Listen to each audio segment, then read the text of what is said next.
প্রিয় দর্শক, আমাদের এই অনুষ্ঠানে 7 দিনের গুরুত্বপূর্ণ ঘটনাবলী নিয়ে আমরা আলোচনা করি। আজকের অনুষ্ঠানে অতিথি হিসেবে উপস্থিত আছেন বাংলাদেশের কমিউনিস্ট পার্টির সিপিবির সাধারণ সম্পাদক রুহিন হোসেন প্রিন্স। কেমন আছেন? জি, ভালো। চারিদিকে নতুনের জয়গান, কেমন গেল 2 মাস? জনগণের যে প্রত্যাশা ছিল, কারণ এইবারের একটা অভূতপূর্ব ঘটনা হচ্ছে, দীর্ঘদিনের যে লড়াই, রাজনৈতিক দলগুলো, বিভিন্ন শ্রেণী পেশার সংগঠন, তার বাইরে এবার রক্ত দিয়ে ছাত্র শ্রমিক জনতা যুক্ত হলো এবং ব্যাপক পরিবার পরিজন নিয়ে তারা যুক্ত হলো। তাহলে তার আকাঙ্ক্ষাটা অনেক বেশি ছিল, কিন্তু কতকগুলো ঘটনা কিন্তু হোঁচট খাচ্ছে। এটা একটু মনটা খারাপ হয়। যেমন ধরুন, সাধারণ মানুষের তো একটা বড় বিষয় ছিল যে দ্রব্যমূল্য। আমরা দ্রব্যমূল্য নিয়ে কথা বলবেন, আমি বলছি যে এই ধরনের কোনো ঘটনা আছে, এই ধরনের তার জনজীবনের ঘটনা আছে। আর একটা হচ্ছে অন্তর্বর্তীকালীন যে সরকার, তার কাছে ক্ষিপ্রতার সাথে কতকগুলো প্রত্যাশা ছিল। সেই জনগণ, আমরা যখন রাস্তাঘাটে চলি, বিভিন্ন জায়গায় যাই, তারা যে প্রশ্নগুলো করে, তাতে আমার কাছে মনে হয় যে তারা এখনো পর্যন্ত তারা প্রত্যাশা পূরণের দিকে আগাচ্ছে এমনটি বুঝতে পারছে না। 2 মাসে কি খুব বেশি করে বলা যায় যে প্রত্যাশাটা পূরণ করতে পারছে না? আমরা কি অস্থির হলাম নাকি? না, আমি পূরণ করার কথা বলছি না, আমরা জনগণকে বলি, কিন্তু পূরণ করার লক্ষ্যে যে কার্যক্রমগুলো আছে ওইটা তো দেখতে চাই। সেইটা অনেক জায়গায় দেখা যাচ্ছে না, বরঞ্চ কতকগুলো ঘটনা, বিতর্কিত ঘটনাই সামনে চলে আসতেও পারে। নানা ধরনের ঘটনাবলী থাকে, ইন্ধন থাকতে পারে, ভেতরের বিষয় থাকতে পারে, কিন্তু জনগণ দেখতে চায় যে কি কি পজিটিভ কাজের উদ্যোগ গ্রহণ করা হয়েছে এবং কাজটা শুরু হচ্ছে কিনা। আমি সেটাই বলতে চাইছি। সুতরাং 2 মাসে সব প্রত্যাশা আমরা করব না, কিন্তু শুরুর তো কতগুলো কাজ আমরা দেখতে চাইবো যে পজিটিভ কাজ, সেইটাই সব কিছু জনগণের সামনে দৃশ্যমান হচ্ছে না। মালয়েশিয়ার প্রধানমন্ত্রী আমাদের দেশে এলেন এবং 5 ঘন্টার ব্যবধানে বন্ধুত্বপূর্ণ সম্পর্কের একটা আলো ছড়িয়ে গেলেন। আমরা একটু দেখি। নোবেল বিজয়ী প্রফেসর মোহাম্মদ ইউনূসের নেতৃত্বে অন্তর্বর্তী সরকার গঠনের পর বাংলাদেশে কোনো সরকার প্রধানের এটি প্রথম সফর। সংক্ষিপ্ত সফরে 58 সদস্যের প্রতিনিধি দল নিয়ে দুপুর 2:15টায় হযরত শাহজালাল আন্তর্জাতিক বিমানবন্দরে অবতরণ করেন মালয়েশিয়ার প্রধানমন্ত্রী আনোয়ার ইব্রাহিম। প্রধান উপদেষ্টা প্রফেসর মোহাম্মদ ইউনূস তাকে অভ্যর্থনা জানান। এ সময় গান স্যালুট ও গার্ড অফ অনারের মাধ্যমে মালয়েশিয়ার প্রধানমন্ত্রীকে সম্মান জানানো হয়। পরে রাজধানীর একটি হোটেলে প্রধান উপদেষ্টা প্রফেসর মোহাম্মদ ইউনূস ও মালয়েশিয়ার প্রধানমন্ত্রী আনোয়ার ইব্রাহিম দ্বিপাক্ষিক বৈঠক করেন। জনশক্তি রপ্তানি, ভিসা সহজীকরণ, রোহিঙ্গা ইস্যুসহ দ্বিপাক্ষিক বিভিন্ন বিষয়ে আলোচনা হয় 2 শীর্ষ নেতার মধ্যে। We also discussed to explore the possibility of signing a new agreement or MOU on agriculture, energy, education, halal economy, semiconductor industry, connectivity, blue economy, science innovations, defense and youth development. We look forward to Malaysia's active role for Bangladesh's inclusion in the regional body. Finally, we express our firm commitment and determination to work closely to elevate our bilateral relations to a new height, consistent with the new Bangladesh. অন্তর্বর্তী সরকারের প্রতি পূর্ণ সমর্থন জানিয়ে বাংলাদেশি শ্রমিকদের জন্য সুখবর দেন মালয়েশিয়ার প্রধানমন্ত্রী Anwar Ibrahim. When you appeal for us to consider the issue of 7,000 or more who were duly registered but then lost that opportunity because of the political development and uprising here, I will certainly give that a major consideration. At least the first phase, subject to all the conditions being met, can be taken as soon as possible. 18,000. Yeah, 18,000, but the first phase is required. I believe your effort to ensure that this new Bangladesh which is such a vibrant democracy and respect the rights of every single citizen in the country. মালয়েশিয়ার প্রধানমন্ত্রী এবং আমাদের প্রধান উপদেষ্টার একটা বন্ধুত্বপূর্ণ সম্পর্ক আছে এবং এই সফরের মধ্যে বন্ধুত্বপূর্ণ সম্পর্কের আলো আমরা একটু দেখতে পেলাম। এবং একই সাথে একটা স্মৃতি যদি আপনাকে মনে করিয়ে দেই, এই যে 18,000 শ্রমিক মালয়েশিয়া যাওয়ার সময় আমাদের বাংলাদেশের বিমানবন্দরে যে কি দুর্বিষহ যন্ত্রণার মধ্যে পড়েছিল, তখন আমাদের খুব কষ্ট লেগেছিল যে এই মানুষগুলোর কি হবে। সেটার বোধ করি একটা সন্তোষজনক সমাধান হলো, কি বলেন? না, এটা ঠিকই, আপনি যথাযথই বলেছেন। একটা তো হচ্ছে আমাদের যিনি প্রধান উপদেষ্টা ডক্টর মোহাম্মদ ইউনূসের বিশ্বব্যাপী একটা খ্যাতি তো অবশ্যই আছে, এবং মালয়েশিয়ার সাথে এখন যিনি প্রধান তার সাথে সম্পর্কের কথা বলেন, এবং সবচেয়ে আমি এটাকে বড় অর্জনই বলবো। কারণ এটা মনে রাখেন, আমি এই প্রসঙ্গক্রমে খালি একটু মনে করাতে চাই, আপনি যদি আমাদের ব্রিটিশ বিরোধী আন্দোলন থেকে বিভিন্ন সংগ্রামের দিকে তাকাই, তাহলে দেখবেন আমাদের চাহিদার একটা অন্যতম ব্যাপার হচ্ছে কাজ এবং সম্মানজনক কাজ, কর্মসংস্থান। এটা কিন্তু বাস্তবতা, কিন্তু তাই এখন আমাদের দেশে হচ্ছে অনেক সময় আমাদের বাস্তবতা না, এখন বিশ্বটাই ওই রকমের। তাহলে বাইরের জায়গায় যে ওইখানে সম্মানজনক কাজ শুধু না, সম্মানজনক কাজ একটা বড় ব্যাপার। মালয়েশিয়া একটা বড় ক্ষেত্র, সেই জায়গায় যে ঘটনাটা আপনি উল্লেখ করলেন ঘটেছিল, তার একটা সম্মানজনক সমাধান, এবং ভবিষ্যতে এই দ্বার আরও যদি সম্মানজনকভাবে উন্মোচিত হয়, সেটা আমাদের দেশের জন্যে, মানে যদি বলেন মানুষের জন্য, অর্থনীতির জন্য, সব কিছুর জন্য একটা গৌরবের। সুতরাং এটা একটা পজিটিভ ঘটনা হিসেবেই আমি এটাকে দেখতে চাই। একই সাথে বোধহয় স্মরণ করতে হয় যে আমাদের বৈষম্য বিরোধী আন্দোলনের সময় মধ্যপ্রাচ্যে যে আমাদের ভাইয়েরা আন্দোলন করতে যে ওখানে একটা বিপদের সম্মুখীন হলেন, আমাদের মাননীয় প্রধান উপদেষ্টার একটা টেলিফোন এবং সব কিছু মিলিয়ে তারা একটা মুক্ত হলো, সেটাও তো একটা অর্জনের জায়গা। হ্যাঁ, নিঃসন্দেহে এটা মানে অবশ্যই অর্জন। এবং এই ক্ষেত্রে একটা জিনিস বোধহয় আমরা আগেও জানলেও একটু রিভিজিট করে এটা দেখা দরকার, যে ব্যক্তিগত সম্পর্ক একটা বিষয়, পারস্পরিক যোগাযোগ, ব্যক্তিগত সম্পর্ক, সেইটাকে অনেক কিছুকে যে অগ্রগতির দিকে নিতে পারে, উইন ওভার করা যায়, সেটাও আমাদের একটা শিক্ষা হয়ে থাকলো। এটা অনেক উপরের জায়গায় যেমন দেখলাম, নিচু জায়গা থেকে তো বোধহয় এটা একটা শিক্ষা হিসেবে আমাদের সামনে আসলো। গার্মেন্টস আমাদের অর্থনীতির একটা বড় জায়গা। ঠিক গত সপ্তাহ, যে সপ্তাহ নিয়ে আমরা আলোচনা করছি, সেই সপ্তাহে গার্মেন্টসের অস্থিরতাটা ছিল, এবং আমরা বাইরের ষড়যন্ত্রের কথা বলেছি, ভেতরের ষড়যন্ত্রের কথা বলেছি, বারবার বসা হয়েছে, তারপরেও কি গার্মেন্টসের অস্থিরতা কমলো বলে মনে হয় আপনার কাছে?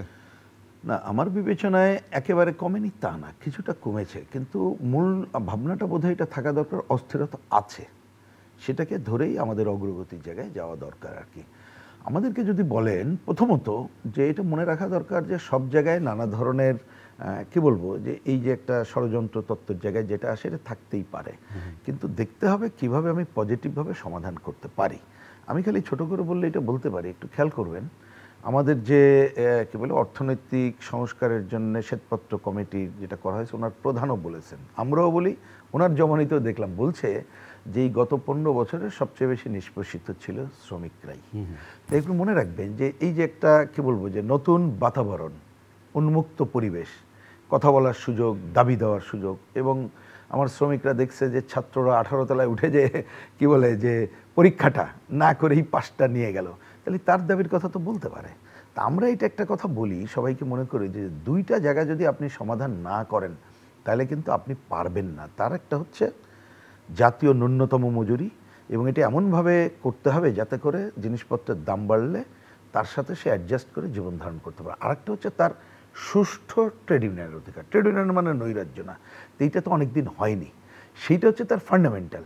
এর বাইরে আছে জুট ব্যবসায়ী, এর বাইরে আছে দখলদারিত্ব, পাল্টা দখলদারিত্ব, এর বাইরে আছে আমাদের গার্মেন্টসকে অস্থিতিশীল করা। তা আপনি প্রথম ফান্ডামেন্টালটা আমরা মনে করি ওইটাকে সরকারকে বিবেচনায় নিতে হবে, যার জন্য দ্বিপাক্ষিক আলোচনা, ত্রিপাক্ষিক আলোচনা, তার মধ্য দিয়ে এই সমাধানের দিকে যেতে হবে।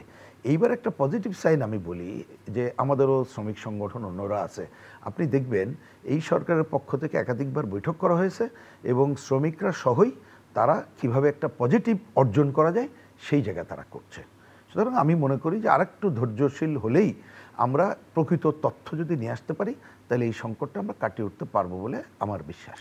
পার্বত্য এলাকার একটা অস্থিরতা দেখা যাচ্ছে, আপনার কি মনে হয় যে এটা কি? এইটা আসলেই খুবই গুরুত্বপূর্ণ, এবং এইটা আরও সময় নিয়ে আলোচনার দাবি রাখে, পর্যাপ্ত তথ্যপত্র দেওয়ার। পার্বত্যর যে সংকট, তো অনেক দিনের একটা চুক্তি হয়েছিল, সেই চুক্তি বাস্তবায়নে হয় নাই, চুক্তি বিরুদ্ধেও অনেকের অবস্থান আছে। তার মানে কি বলবো, যে আমাদের দিক থেকে রাষ্ট্র বা সরকার, আমি এখন বলছি না, আগের থেকে বলছি, এইটা সমাধানের জন্যে যথাযথ সব উদ্যোগ কিন্তু হয়নি। যেমন একটা পয়েন্ট খালি মনে করাই, যে পার্বত্যের ভূমি সমস্যার সমাধান ছাড়া কিন্তু আপনি এক পাও আগাতে পারবেন না। তা সেইটা হয়নি। তাহলে ইন্টারনাল সংকট ছিল।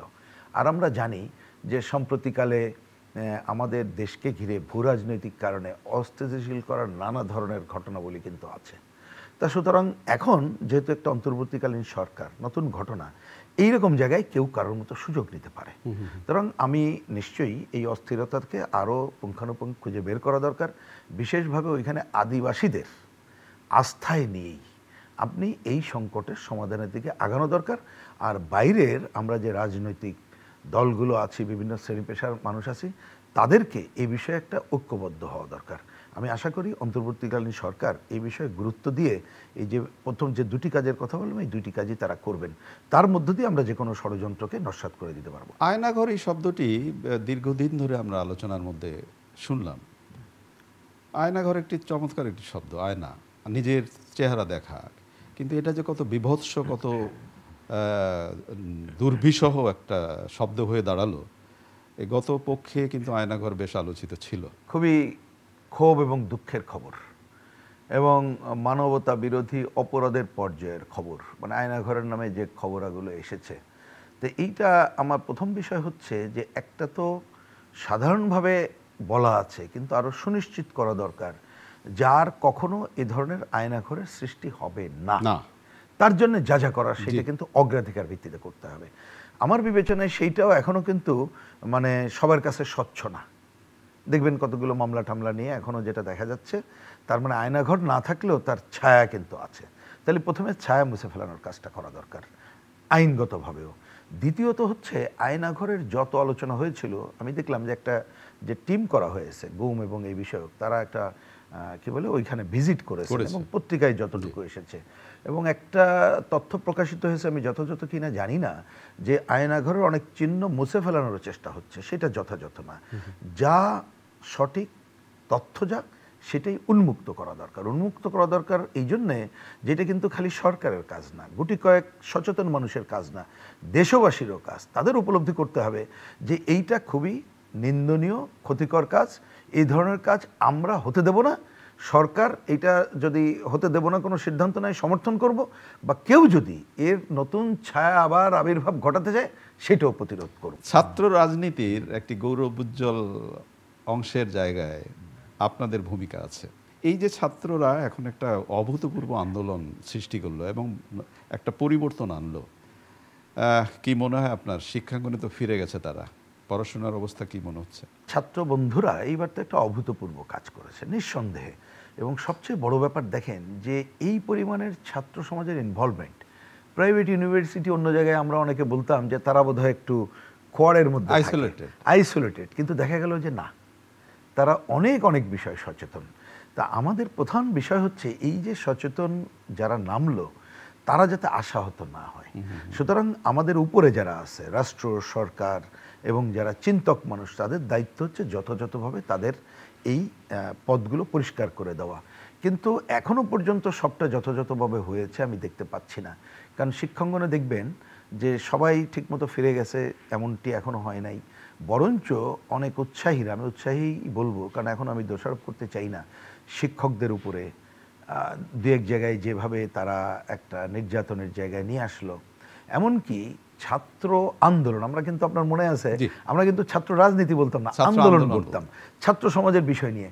কিন্তু এইটা ঘটনাচক্রের শাসক গোষ্ঠীরা এইটাকে রাজনীতিতে নিয়ে আসলো এবং ছাত্রদেরকে তারা ব্যবহার করা শুরু করলো, যার জন্য দখল কালচার, সংসদ নির্বাচন বন্ধ, সমস্ত সাহিত্য প্রতিযোগিতা বন্ধ, এটা করলো। তার মানে সাংস্কৃতিক কথা কর্মকাণ্ড বন্ধ।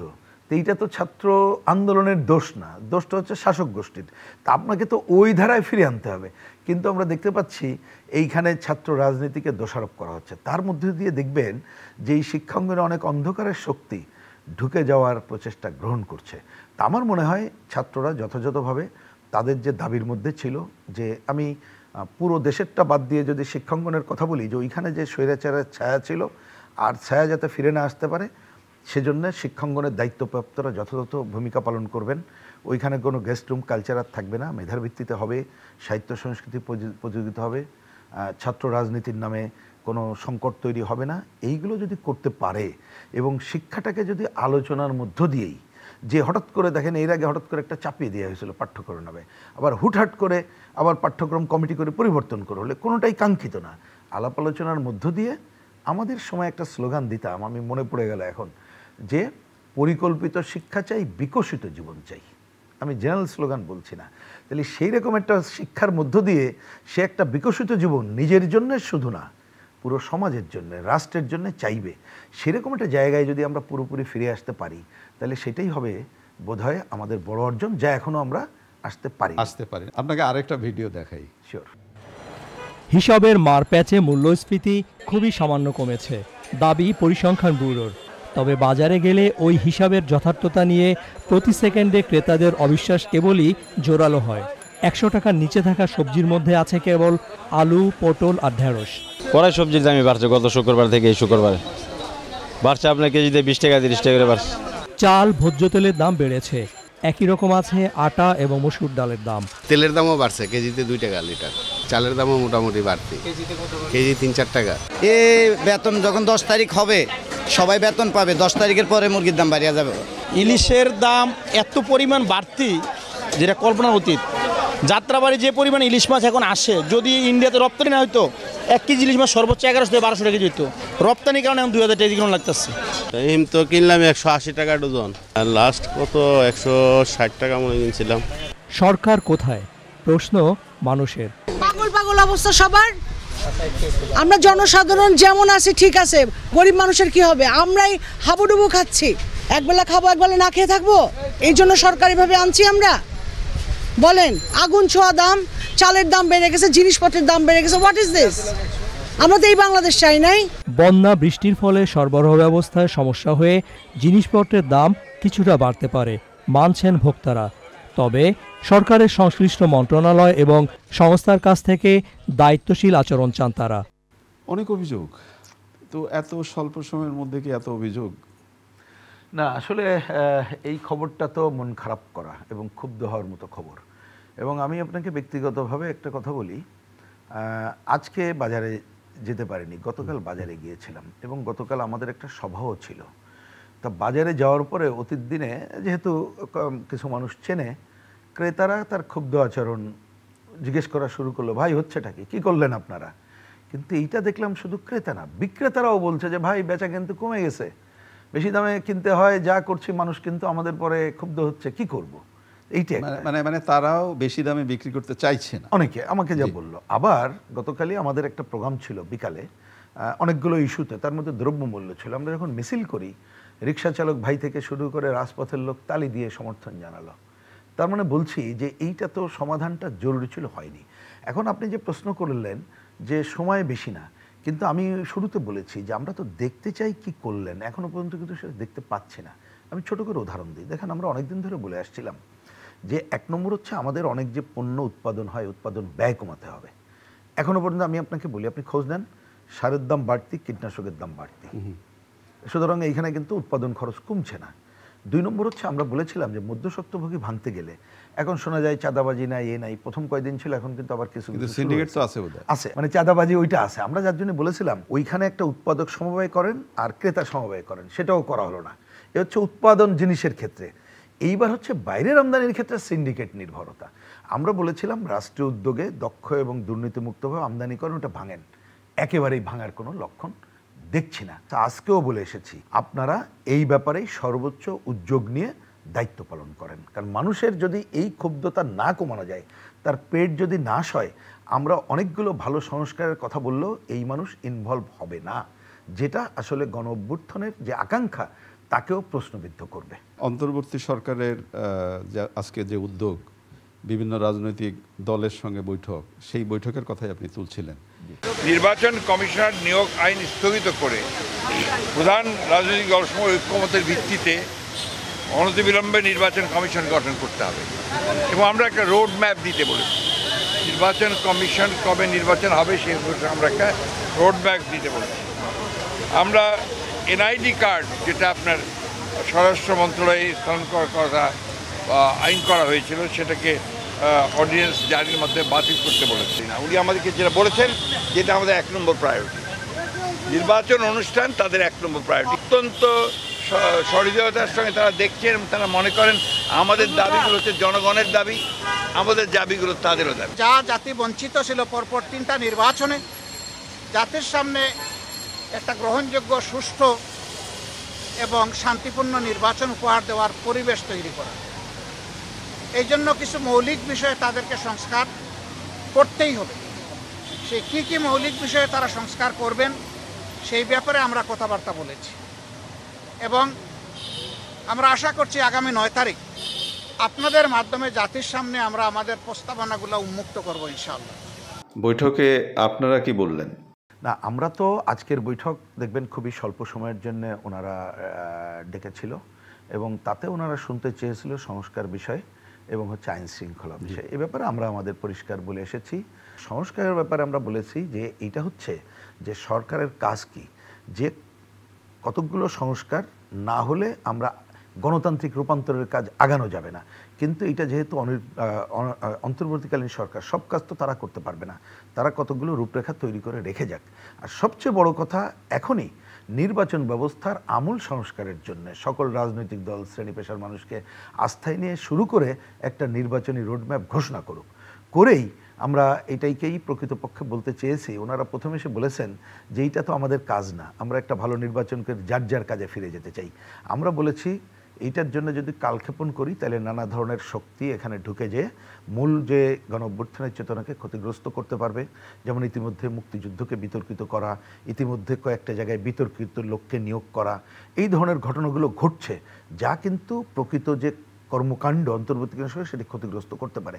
সেইটা যাতে না হয় সেইটা আপনাদের দেখেই অগ্রসর হওয়া দরকার। আমাদের সাকিব আল হাসানকে নিয়ে নানা কথা উঠছে এবং ক্রিকেটে তার যে অর্জন, তার যে অবদান, সেটা তো একেবারে অস্বীকার করবার নয়, কিন্তু বিতর্ক যেটা উঠছে সেটা কি কাঙ্ক্ষিত?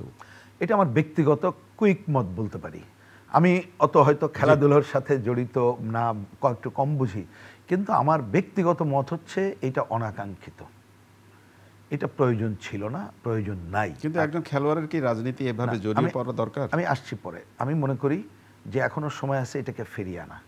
এই ফিরিয়ে আনার মধ্য দিয়েই একটা সিগন্যাল, আপনি পরের যে প্রশ্ন করলেন, আমাদের এই যে খেলোয়াড়, আমাদের শিল্পী, সাহিত্যিক, এমনকি বুদ্ধিজীবী, সবার মধ্যে একটা কি বলবো, যে একটা কথা তুলে ধরা দরকার যে এই জায়গায় কিন্তু আমরা কাউকে দলীয় আবরণে দেখতে চাই না।